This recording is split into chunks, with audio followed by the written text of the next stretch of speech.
Selamat pagi rekan-rekan Pusat Edukasi Saham Indonesia. Market Insight pagi ini Selasa 16 Maret 2021. Diawali dengan berita yang dikutip dari CNBC Indonesia, Bursa Saham Amerika Serikat AS dibuka menguat tipis pada perdagangan Senin 15 Maret 2021, mengisyaratkan bahwa aksi cetak rekor tertinggi akan sulit terulang di perdagangan hari pertama awal pekan ini. Indeks Dow Jones Industrial Average menguat 17 poin atau plus 0,05% pada pukul 8.30 waktu setempat atau pukul 21.30 waktu Indonesia Barat. Dan 30 menit kemudian berbalik minus 1,7 poin atau minus 0,01% ke 32.776,93. Sedangkan S&P 500 surut 2,65 poin atau minus 0,07% ke 3.940,69. Namun Nasdaq menguat 30,8 poin atau plus 0,23% ke 13.350,67. Berita selanjutnya, Bursa Efek Indonesia menyatakan saat ini batasan harga saham terendah bisa di bawah Rp50 per saham. Artinya, batasan harga saham terendah bisa mencapai Rp1 per saham melalui papan akselerasi. Berdasarkan lampiran keputusan Direksi BEI nomor Cap BEI 2018 disebutkan, papan ini mengakomodasi perusahaan dengan aset skala kecil atau skala menengah untuk mencatatkan saham di BEI. Dalam peraturan ini juga disebutkan, harga saham pada saat pencatatan saham perdana paling sedikit sebesar Rp50 per saham, dengan jumlah pemegang saham paling sedikit 300 pemegang saham, dan jumlah saham yang dimiliki oleh pemegang saham bukan pengendali dan bukan pengendali saham utama setelah penawaran umum dalam periode 5 hari bursa paling kurang 2% dari jumlah modal yang disetor. Berita selanjutnya, penerimaan pajak penjualan barang mewah atau PPNBM dari sektor otomotif pada tahun lalu turun signifikan. Penurunan bahkan mencapai 50%. Kelesuan 2020 akibat penerimaan PPNBM menurun luar biasa. Menurut Direktur Jenderal Pajak Kementerian Keuangan Suryo Utomo dalam rapat kerja dengan Komisi 9 DPR RI, pandemi COVID-19 yang terjadi sejak awal tahun lalu menjadi penyebabnya, sebab hampir semua sektor industri mengalami tekanan termasuk otomotif. Dengan kondisi ini, maka ia menilai bahwa sektor usaha perlu terus dibantu melalui pemberian insentif agar tekanannya tidak terlalu besar seperti tahun lalu. Salah satunya adalah diskon tarif PPNBM untuk pembelian mobil baru. Awalnya hanya diberikan kepada kendaraan dengan silinder hingga 1.500 cc. Saat ini akan dikaji kembali agar bisa hingga silinder 2.500 cc. Berita selanjutnya, PT Bank Mandiri Tbk atau BMRI akan menjaga cadangan kerugian penurunan nilai atau CKPN hingga Rp5 triliun di tahun ini untuk mengantisipasi peningkatan kredit bermasalah atau non-performing loan atau NPL akibat tingginya angka restrukturisasi. Meski bank ini memperkirakan hanya 8% jumlah debitur yang akan masuk ke NPL di tahun ini setelah tidak sukses menjalankan program restrukturisasi. Direktur Manajemen Risiko Bank Mandiri Ahmad Siddiq Barudin mengatakan, perkiraan jumlah emiten yang akan downgrade ke level NPL ini turun dari perkiraan sebelumnya di angka 11% dari total restrukturisasi hingga akhir tahun 2020 yang mencapai Rp123,4 triliun. Sementara itu, PT Bank Mandiri Tbk atau BMRI menggelar rapat umum pemegang saham tahunan pada hari Senin kemarin. Hasilnya terjadi perubahan dalam struktur direksi dan komisaris. Riko Ustavia Friends yang sebelumnya menjabat sebagai Direktur Teknologi Informasi digantikan oleh Timothy Utama. Jabatan Riko sebagai direktur selama 5 tahun sudah selesai pada tahun ini.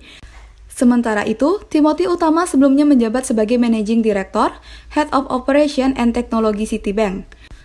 Pada jajaran komisaris, RUPST juga menyepakati penunjukan Muhammad Yusuf Ateh sebagai komisaris menggantikan Ardan Adi Perdana. Berita selanjutnya, harga obligasi pemerintah atau surat berharga negara atau SBN pada perdagangan Jumat 12 Maret 2021 kembali ditutup melemah. Di tengah masih tingginya imbal hasil atau yield obligasi pemerintah Amerika Serikat dan surplus neraca perdagangan Indonesia serta pulihnya tingkat impor Indonesia. Mayoritas SBN acuan cenderung dilepas oleh investor Jumat kemarin, ditandai dengan kenaikan yield di hampir semua tenor SBM acuan.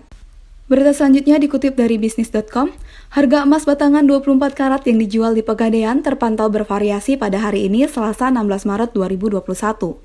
Dibandingkan dengan hari sebelumnya, harga emas UBS naik sedangkan harga emas Antam turun. Berita selanjutnya, Astra Credit Companies atau ACC meluncurkan ACC One on the Web yang memudahkan masyarakat untuk mendapatkan produk dan layanan pembiayaan terlengkap dari perusahaan.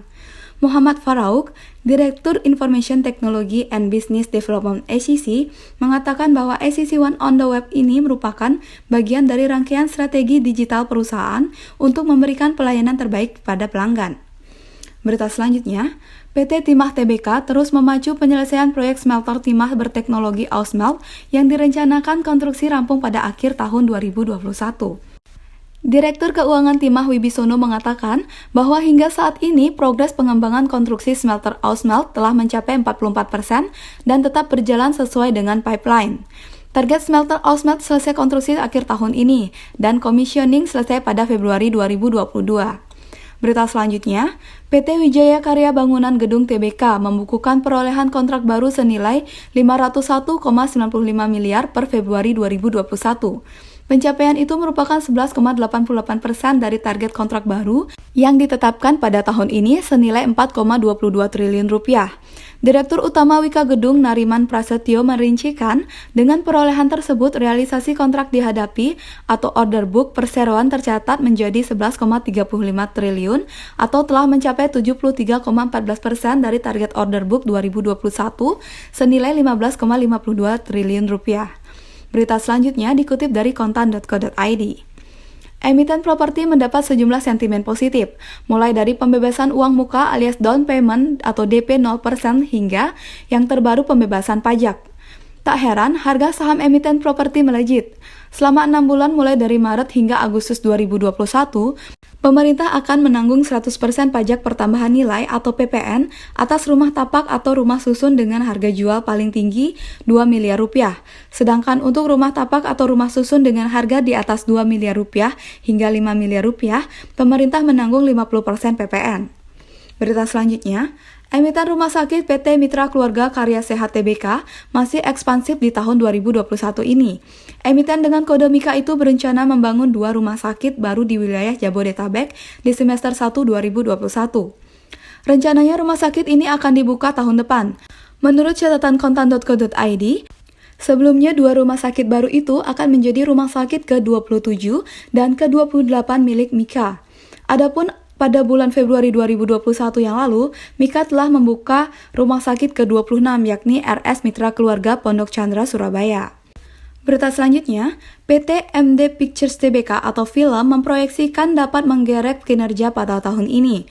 Public Relation Manager MD Pictures, Astrid Surya Tenggara mengatakan, bisnis film masih sangat menjanjikan sejalan dengan membaiknya kondisi ekonomi, serta mulai beroperasinya bioskop.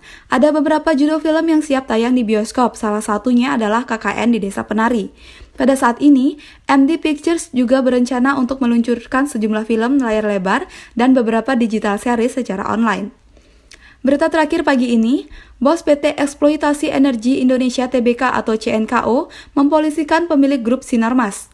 Komisaris Utama CNKO Andri Cahyadi melaporkan Indra Wijaya, putra taipan pendiri Sinarmas Group Eka Cipta Wijaya, yang juga Komisaris Utama PT Sinarmas Sekuritas ke Bareskrim Polri dengan nomor penerimaan pelaporan STTL 943/2021. Selain Indra, turut terlapor adalah Kokarjadi Chandra selaku Dirut PT Sinarmas Sekuritas.